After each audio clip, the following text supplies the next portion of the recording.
Assalamualaikum warahmatullahi wabarakatuh.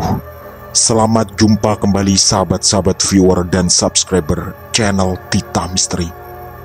Kali ini kami akan membawakan sebuah kisah misteri dengan judul Sang Pasien Gaib. Selamat mengikuti.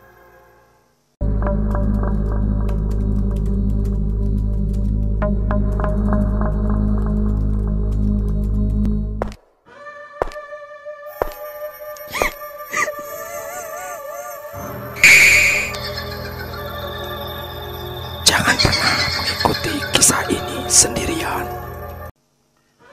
Jawa Barat 2006. Dunia kerja ternyata tak semudah yang dibayangkan. Yuli sebenarnya mulai putus asa. Berlatar pendidikan kebidanan dan dari keluarga berada, rasanya akan menjadi beban jika tak bisa mendapat pekerjaan tetap. Selama 3 tahun, sebenarnya Yuli tidaklah menganggur, tapi bekerja di puskesmas kecil tanpa status PNS tentu tak bisa terlalu diharapkan penghasilannya. Dia pun merasa berdosa pada kedua orang tuanya, karena dulu semua kebutuhan pendidikannya selalu dipenuhi oleh sang ayah. Bahkan sang ayah pula yang turun langsung mencarikan tempat kos terbaik untuknya, yang tentu saja ketika itu harganya cukup mahal. Sebenarnya, kedua orang tua tak terlalu mempermasalahkan itu, karena ayahnya adalah seorang pengusaha cukup sukses. Tapi sebagai anak pertama dan merasa banyak membebani biaya pendidikan, dia benar-benar ingin meraih cita-cita dan membanggakan kedua orang tuanya. Sampai suatu hari, Yuli mendapatkan apa yang diinginkannya. Dia berhasil lulus setelah mendapatkan kesempatan mengikuti tes penerimaan PNS di kotanya. Yuli pun terharu dan bahkan menangis di hadapan ayahnya. Sejak kecil, bidan memang telah menjadi cita-citanya. Dia juga ingin mengabdikan hidupnya untuk membantu sesama. Saat itu, Yuli sudah berpacaran dengan seorang lelaki mapan yang adalah anak dari rekan bisnis ayahnya. Namanya Surya. Sama seperti ayahnya, sang pacar juga tak terlalu menuntut Yuli menjadi PNS. Bahkan suatu hari Surya pernah mengatakan bahwa dirinya justru ingin Yuli menjadi ibu rumah tangga saja. Udah nggak apa-apa, jadi ibu rumah tangga juga mulia kok. Nanti kalau kita sudah menikah, biar tanggung jawab mencari nafkah ada di pundakku. Begitu ucap Surya. Tapi Yuli ngotot ingin membanggakan kedua orang tuanya. Dan bagi Yuli, profesi bidan sangatlah terhormat, karena berurusan langsung dengan menolong sesama tentang kelahiran seorang anak manusia. Tak lama setelah dinyatakan diterima, datanglah surat penempatan. Yuli mendapatkan tugas sebagai bidan desa di sebuah desa terpencil yang berjarak sekitar 50 kilo dari rumahnya. Bukan hanya jauh, jalan ke sana pun bisa dibilang sangat ekstrim.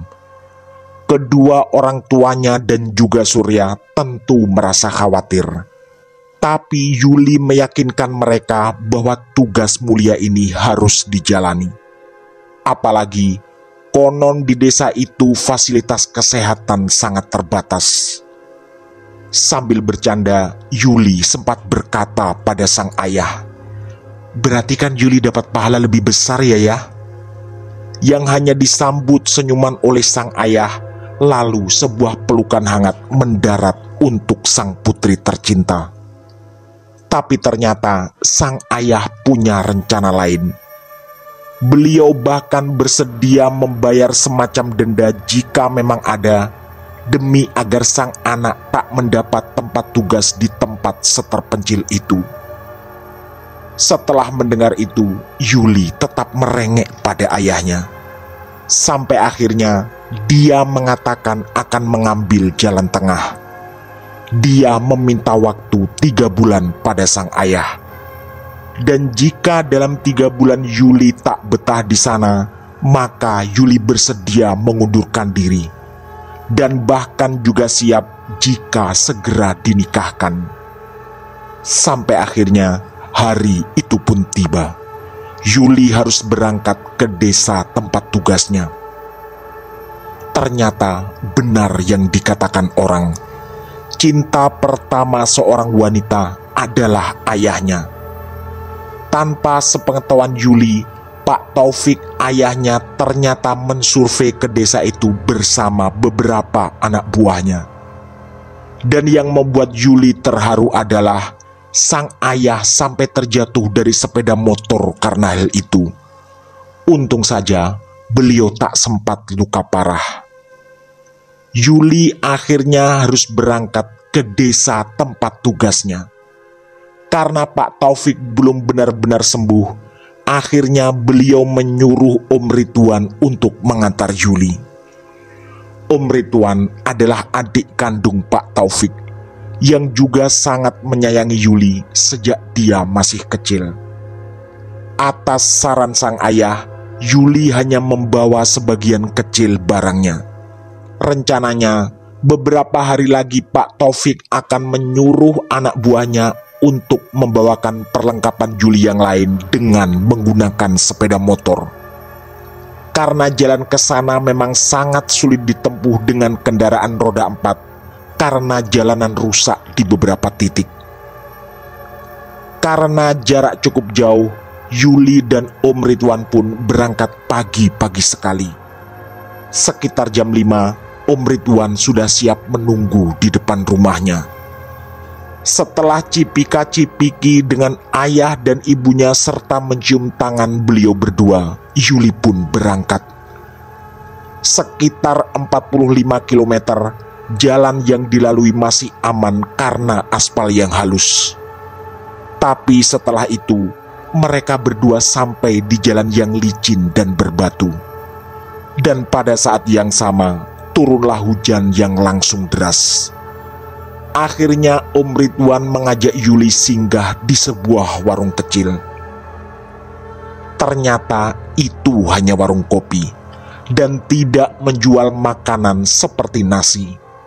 Hanya ada gorengan dan pilihannya pun hanya satu, yaitu pisang goreng. Untungnya Yuli membawa bekal makanan dari rumah. Akhirnya mereka berdua pun makan di sana. Dan karena hujan semakin deras, mereka berdua terpaksa harus menunggu cukup lama di warung itu. Bu Rini, pemilik warung, ternyata sangat ramah. Yuli banyak bertanya pada beliau tentang jalanan yang akan mereka lalui. Dan kata Bu Rini, jalanan ke sana memang licin. Bu Rini juga menyarankan agar Yuli dan Om Ridwan tidak nekat bersepeda motor sebelum hujan benar-benar reda.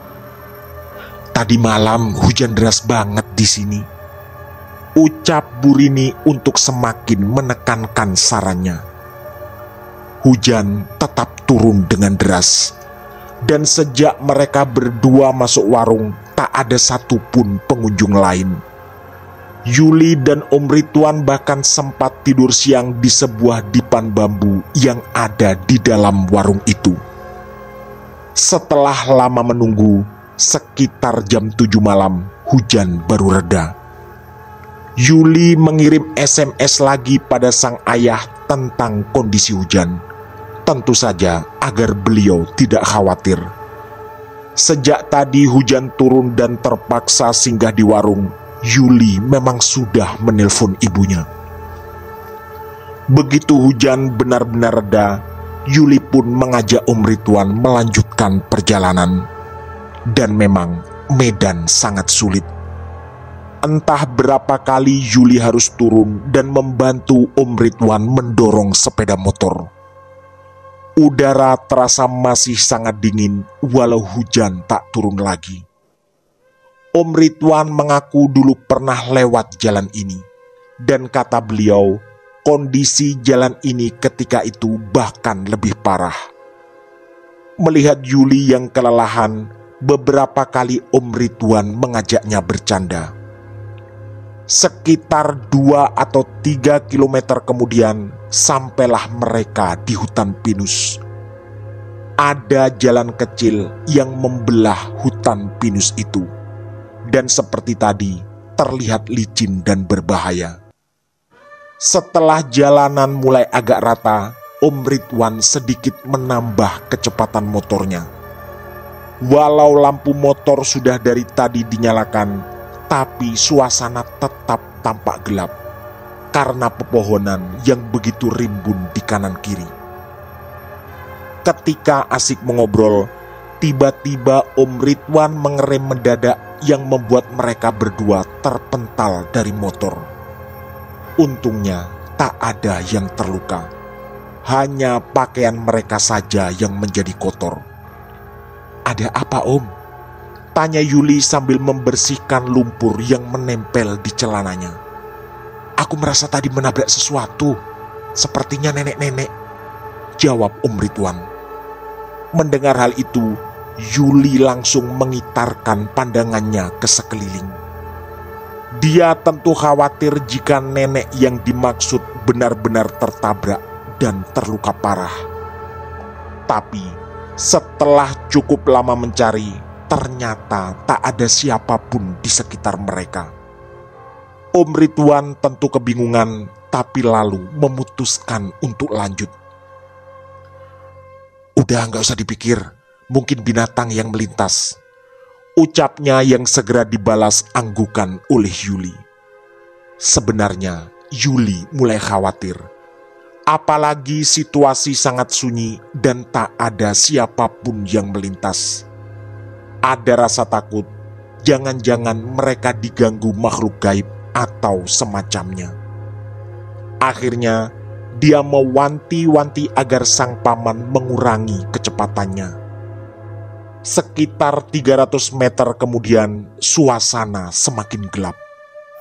Yuli lalu melihat sosok seorang kakek di tepi jalan melambe-lambekan kain hitam seperti selendang. Yuli segera menepuk punggung Om Ridwan agar segera berhenti. "Om, lihat kan kakek itu?" tanya Yuli yang langsung dibalas anggukan. Dengan wajah cemas, Yuli pun menghampiri kakek itu. "Kakek mau kemana?" begitu ucap Yuli pada sang kakek. Kakek itu tersenyum lalu mengaku tak butuh diantar kemana-mana karena rumahnya tidak jauh. Kemudian kakek itu justru balik bertanya, "Neng mau kemana?" Yuli pun menjawab dengan nama desa tempat tugasnya. Kakek itu tersenyum lalu berkata, "Neng ini cantik sekali loh," yang membuat Yuli tersipu malu. Lalu ada ucapan kakek itu yang terdengar sangat serius. "Hati-hati Neng, di desa itu banyak sesuatu yang tidak baik. Ini selendang milik kakek, disimpan ya, anggap aja dia. Kalau bisa kadang-kadang dipakai." Mendengar hal itu, wajah Om Ridwan tampak khawatir. Tentu dia takut terjadi apa-apa pada sang keponakan. Dan lagi, rasanya mustahil kakek setua itu berbohong. Pasti ada sesuatu yang mengkhawatirkan, yang entah itu apa. Yuli pun mengangguk lalu menunduk dengan sopan sambil menerima selendang itu. Lalu berkali-kali dia mengucapkan terima kasih. Sang kakek tua lalu berpesan agar mereka berdua hati-hati karena jalanan masih licin. Mereka berdua pun melanjutkan lagi. Sekitar jam 9 malam barulah mereka mulai memasuki desa. Setelah bertanya pada warga, kemudian mereka diantar ke rumah kepala desa, yaitu Pak Dudung. Beliau pun menyambut hangat kedatangan Yuli dan Om Ridwan. Beraneka macam makanan disuguhkan untuk mereka. Pak Dudung mengaku sudah mengetahui kabar dari puskesmas bahwa hari ini akan ada petugas baru. Setelah acara jamuan makan malam, beliau mengatakan bahwa sudah disiapkan tempat tinggal untuk Yuli yang hanya berjarak beberapa meter dari rumahnya. "Ini ya Ning, rumah dinas bidan desa sebelumnya. Tapi maaf loh, tempatnya sederhana," ucap Pak Dudung setelah mengajak mereka melihat rumah itu. Yuli merasa senang walau rumah itu terlihat sangat kecil. Baginya, yang penting ada kamar mandi dan kamar yang bersih. Disitulah Yuli menangis lagi. Ketika Om Ridwan bertanya, Yuli menjawab bahwa ini adalah hari yang ditunggunya, yaitu menjadi PNS dan punya kesempatan membantu sesama dengan maksimal. Karena Om Ridwan terlihat khawatir, Pak Dudung lalu mengatakan bahwa Yuli akan baik-baik saja. Karena selain dirinya sebagai kepala desa, semua warga juga pasti akan menjaga Yuli sebagai satu-satunya bidan di desa itu. Setelah merapikan barang-barang bawaan di rumah dinas kecil itu, Om Ridwan pun pamit pulang. Pak Dudung sempat menawarinya menginap, tapi dengan halus ditolak. Karena Om Ridwan harus segera pulang untuk persiapan berjualan di pasar besok pagi. Tak lupa, Om Ridwan berkali-kali berpesan pada Yuli agar sang keponakan berhati-hati dan menjaga diri. Pak Dudung lalu menyuruh beberapa warga untuk mengantar Om Ridwan sampai di jalan raya. Karena malam sudah cukup larut dan memang medan yang sulit. Malam itu dilalui Yuli tanpa gangguan apapun. Hanya ada satu yang sempat membuatnya khawatir, yaitu selendang yang diberikan kakek tadi entah ada di mana. Akhirnya, demi menenangkan diri, dia menduga selendang itu jatuh ketika di jalan tadi. Yuli juga semakin tenang setelah menelpon kedua orang tuanya. Dan Om Ridwan juga sudah mengirim SMS bahwa beliau sudah sampai di rumah dengan selamat. Yuli pun berjanji dalam hati akan menjalankan tugas ini dengan sebaik-baiknya. Karena kelelahan perjalanan, tak lama kemudian Yuli pun tertidur. Keesokan paginya, datanglah seorang wanita berumur sekitar 40 tahun. Dia memperkenalkan diri, namanya Bu Rina. Ternyata Bu Rina datang untuk menjemput Yuli karena adiknya mau melahirkan. Ketika Yuli bertanya kenapa bukan suaminya yang datang, Bu Rina mengaku sebagai seorang janda. Dan adiknya yang mau melahirkan hanya tinggal sendiri di rumahnya, karena suaminya bekerja di luar negeri sebagai TKI. Dengan sepeda motor bebek tua, Yuli dibonceng oleh Bu Rina. Katanya, jarak rumah sang adik sekitar 1 kilo dari situ. Ternyata Bu Rina sangat lincah berkendara. Jalanan berbelok dan curam bisa dilaluinya dengan baik dengan kecepatan cukup tinggi. Yuli bahkan berkali-kali menepuk bahunya agar sedikit mengurangi kecepatan. Sesampai di sana, ternyata suasana sangat sunyi. Bu Rina lalu mengatakan bahwa rumah adiknya memang terpencil karena dulu pernah ada masalah dengan beberapa tetangga, sehingga memilih untuk membuat rumah sederhana yang jauh dari perkampungan. Yuli sempat ingin bertanya apa masalahnya, tapi dia lalu segera sadar bahwa sebagai bidan, dirinya tak layak bertanya lebih jauh tentang masalah pribadi pasiennya. Yuli pun dipersilahkan masuk dan bertemu dengan Nining, seorang wanita muda yang seusia dengan Yuli. Nining adalah adik dari Burina yang katanya tadi mau melahirkan. Tak lama setelah ngobrol sejenak, Nining mengaku sakit perut. Melihat tanda-tandanya, Yuli yakin sebentar lagi Nining akan melahirkan. Yuli sempat bertanya pada Burina tentang tetangga terdekat yang bisa dimintai bantuan, tapi katanya semuanya sangat jauh. Akhirnya, hanya dibantu oleh Burina, proses melahirkan berjalan cukup lancar, walau tentu sangat menegangkan. Disitulah Yuli baru tahu bahwa kali ini Nining melahirkan anak kedua. Hanya saja, sekitar 2 tahun lalu anak pertamanya meninggal tak lama setelah lahir. Tak terasa hari sudah agak siang. Dan yang dikhawatirkan Yuli pun terjadi, yaitu hujan tiba-tiba turun. Sebenarnya dia membawa jas hujan, tapi rasanya itu tak cukup untuk melintasi jalan yang pasti licin lagi. Apalagi dia ingat banyak belokan curam yang tadi dilewatinya.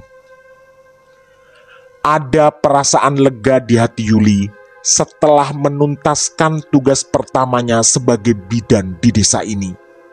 Burina lalu menyiapkan makan siang untuk Yuli.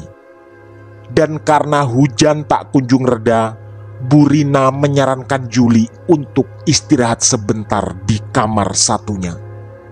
Yuli pun mengiyakan. Setelah beberapa kali melihat bayi yang dilahirkan Nining dan terlihat sehat baik-baik saja, dia juga semakin tenang karena Burina begitu berpengalaman ketika membantu adiknya. Yuli sempat mandi siang itu sebelum masuk ke kamar dan merebahkan tubuh lelahnya di sana. Semuanya tampak biasa. Tapi entah mengapa tiba-tiba Yuli merasa tidak nyaman. Meski begitu, dia memaksa memejamkan mata sampai akhirnya bisa tertidur. Begitu bangun, ternyata jam di tangannya sudah menunjuk angka 5. Berarti dia tidur cukup lama.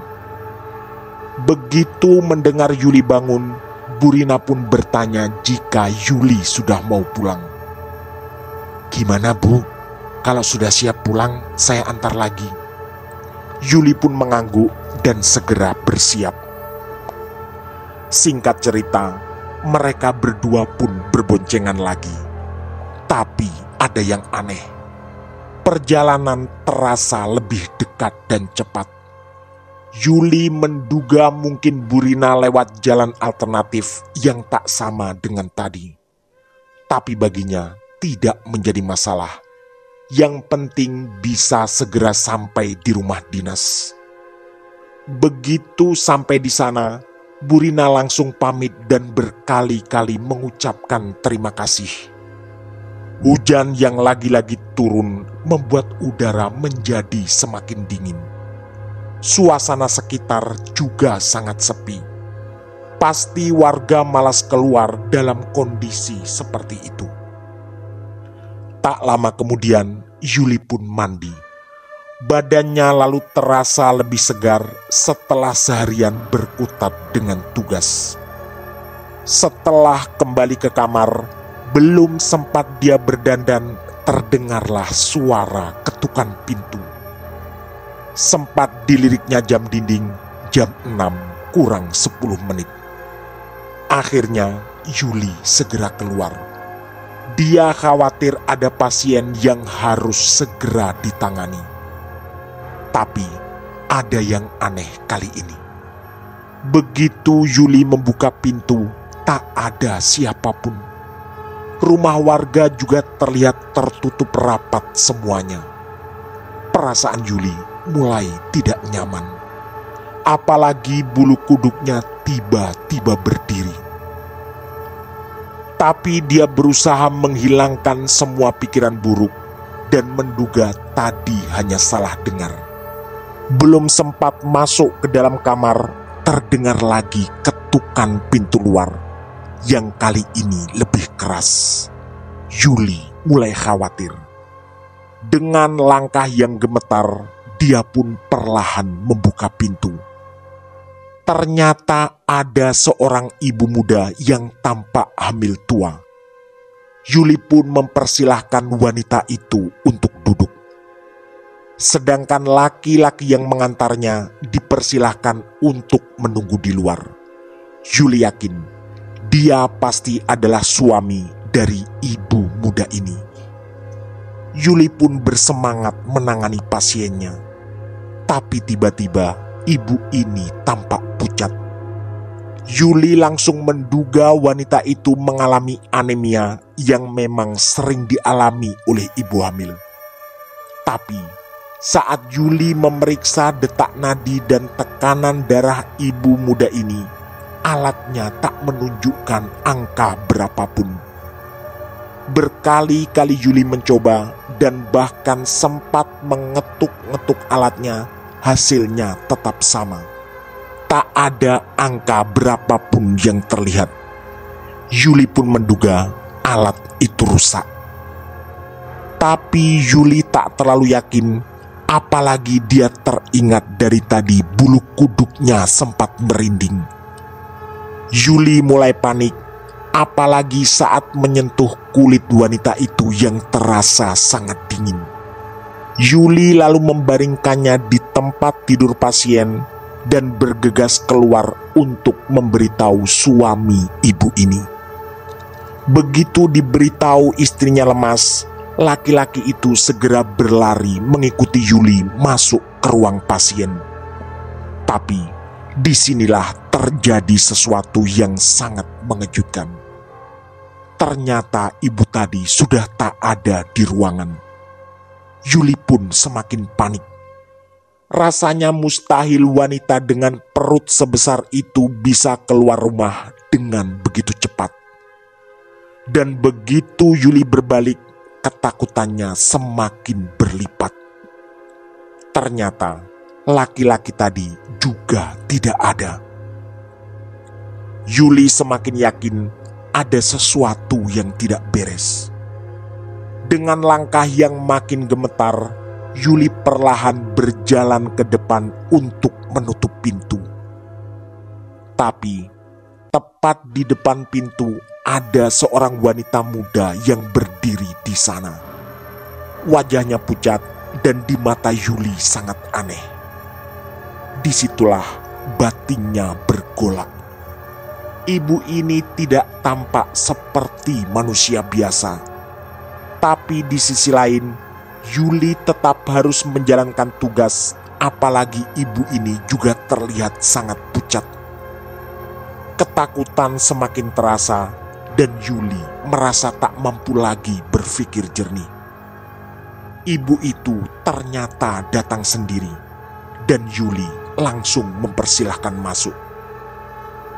Begitu duduk tepat di depannya, Yuli merasa pernah melihat wajah ibu muda ini. Tapi entah kapan dan di mana. Yuli berusaha mengatasi ketakutan yang makin menguat. Dia lalu meminta ibu ini menunggu sebentar, karena ada satu alat yang akan diambil di kamar. Detak jantung Yuli makin tak beraturan. Firasatnya berkata pasti ada sesuatu yang tidak beres. Dan begitu kembali ke ruang pemeriksaan, ternyata terjadi sesuatu yang jauh di luar dugaannya. Ibu muda itu tersenyum aneh ke arah Yuli. Lalu, kedua tangannya membuat gerakan yang tidak wajar. Yuli tak paham apa yang akan dilakukan ibu ini. Dan mata Yuli spontan terbelalak. Dengan kedua tangannya, ibu muda itu merobek perutnya sendiri. Anehnya, Tak terlihat sama sekali kesakitan di wajahnya. Yuli tiba-tiba merasa terkunci. Dia tetap berdiri dengan wajah melongo. Lalu keluarlah seorang bayi mungil dari perut ibu itu. Disitulah kesadaran Yuli tiba-tiba muncul yang tadi entah kemana. Dia yakin ibu muda yang ada di hadapannya pasti bukan manusia. Yuli pun segera berlari keluar rumah. Tapi ternyata situasi di luar juga tak kalah menakutkan. Ada seorang kakek tua yang menunggu Yuli di luar dan wajahnya terlihat penuh kemarahan. Mata kakek itu berwarna merah menyala dan menatap Yuli dengan tajam. Yuli pun merubah arah dan segera berlari sejauh mungkin. Kakek itu terus mengejarnya sambil mengeluarkan suara yang tidak jelas. Yuli terus berlari dan karena suara itu terus mengejar, dia tak punya pilihan lain selain berbelok ke arah sungai. Anehnya, tak ada satu warga pun yang ditemuinya. Yuli terus berlari sampai kakinya terpeleset. Tubuhnya terpelanting dan lalu terbanting ke atas tanah. Entah apa yang terjadi setelah itu, karena Yuli kemudian pingsan. Yuli tersadar ketika tubuhnya terbaring di ruang pasien di rumah dinasnya. Di sebelahnya ada Bu Titin, istri Pak Kades. Juga Pak Dudung, Pak Kades, dan beberapa ibu yang lain. Yuli yang terkejut lalu bertanya pada Bu Titin apa yang terjadi. Ternyata jawaban Bu Titin sangat mengejutkan. Tadi pagi, Bu Titin datang ke rumah dinas Yuli untuk mengantar sarapan. Tapi tak ada siapapun di sana. Akhirnya Bu Titin melapor pada suaminya. Pak Dudung dengan dibantu beberapa warga lalu melakukan pencarian. Banyak warga menduga Yuli telah dibawa makhluk halus. Apalagi setelah warga minta bantuan pada Pak Rahman, sesepuh desa yang terkenal punya kemampuan gaib. Menurut Pak Rahman, Yuli memang dibawa oleh makhluk halus. Pak Dudung lalu menambahkan bahwa sejak tadi pagi hujan turun sangat deras.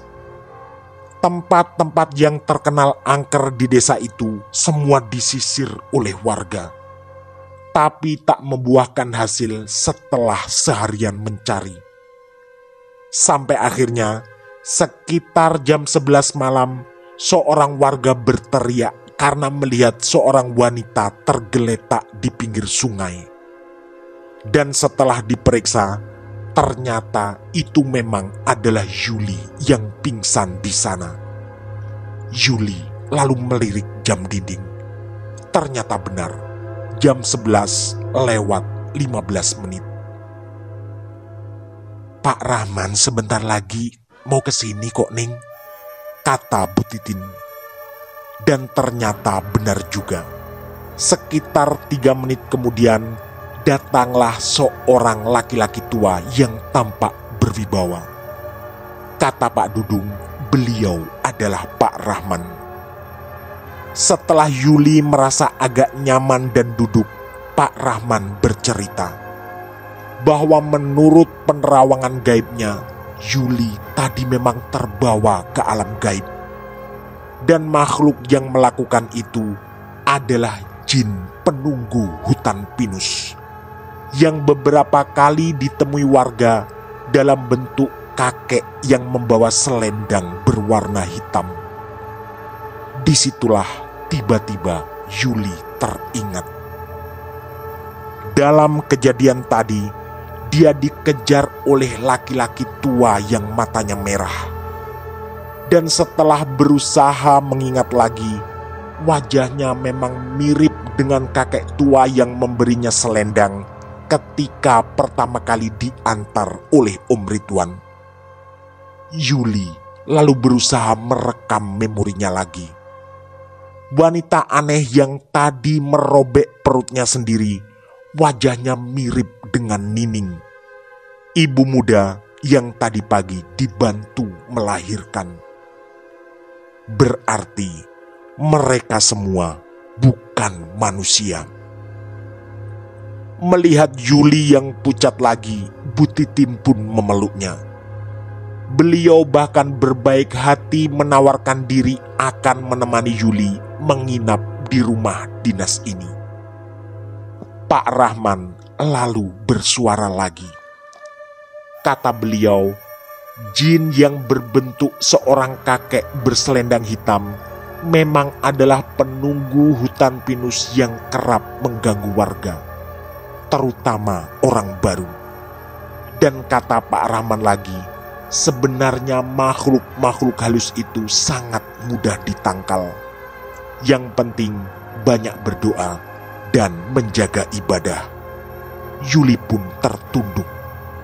Dalam hati dia mengakui bahwa selama ini memang jarang sekali sholat. Sekitar 15 menit kemudian Pak Rahman pamit pulang. Dan perlahan warga membubarkan diri. Yuli lalu menelpon sang ayah dan menceritakan semuanya. Pak Taufik ayahnya tentu sangat khawatir. Beliau bahkan menawarkan akan pergi ke dinas kesehatan untuk meminta Yuli mutasi. Dan siap membayar denda berapapun jika memang diwajibkan. Tapi Yuli menolak, walau pengalaman tadi benar-benar sangat mengerikan. Yuli lalu meminta sang ayah besok datang dan menemaninya selama 1 atau 2 hari. Keesokan harinya, sang ayah pun datang sendirian dengan bersepeda motor. Hal pertama yang dilakukan Pak Taufik adalah memeluk Yuli sambil menangis. Yuli lalu berusaha menenangkan sang ayah dengan mengatakan bahwa semua warga sangat baik padanya, termasuk Pak Dudung kepala desa dan juga istrinya. Akhirnya Yuli berhasil meyakinkan sang ayah bahwa dia tetap akan melanjutkan tugas mulia ini. Hanya saja Pak Taufik bukan hanya menginap 1 atau 2 hari seperti pembicaraan awal. Beliau menginap sampai seminggu demi memastikan Yuli baik-baik saja. Selama rentang waktu itu, Pak Taufik mengaku sangat bahagia. Selain bisa menemani Yuli, beliau juga terharu karena sejak tugas di desa ini, Yuli terlihat rajin beribadah dan mengaji setiap malam. Singkat cerita, Pak Taufik pun pulang setelah seminggu. Dan sejak saat itu, tak ada lagi gangguan apapun yang dialami Yuli. Beberapa kali dia bertemu Pak Rahman dan mengucapkan terima kasih. Beliau mewanti-wanti Yuli agar selalu menjaga ibadah, supaya tidak diganggu lagi makhluk halus manapun, termasuk jin yang terkenal sebagai penunggu hutan pinus. Yuli sang bidan desa akhirnya benar-benar mengabdikan dirinya untuk tugas mulia di desa terpencil itu. Sampai akhirnya 2 tahun kemudian dia mendapat surat yang isinya adalah surat pindah tugas. Yuli pun pindah ke puskesmas yang tak jauh dari rumahnya. Ketika hari terakhir sebelum meninggalkan desa itu, Pak Dudung sampai membuatkan acara khusus perpisahan. Yuli sangat terharu dengan perlakuan warga yang begitu istimewa. Dalam hati dia bersyukur. Berarti selama ini dia bisa menjalankan tugas dengan baik dan diterima oleh semua warga. Sekitar 7 bulan setelah pindah, Yuli pun menikah dengan Surya. Dan ketika kisah ini dituturkan, mereka telah dikaruniai 3 orang anak. Si sulung yang bernama Andin juga mengaku bercita-cita menjadi seorang bidan. Tamat. Demikian kisah misteri dari kami, Sang Pasien Gaib. Semoga kisah-kisah kami cukup menghibur dan menemani sahabat semua. Mohon maaf apabila terdapat kesalahan dalam pemilihan atau penuturan kata. Kami atas nama segenap kru Titah Misteri mengucapkan terima kasih. Dan wassalamualaikum warahmatullahi wabarakatuh. Pesan saya, jangan bercermin sendirian di tengah malam. Sampai jumpa.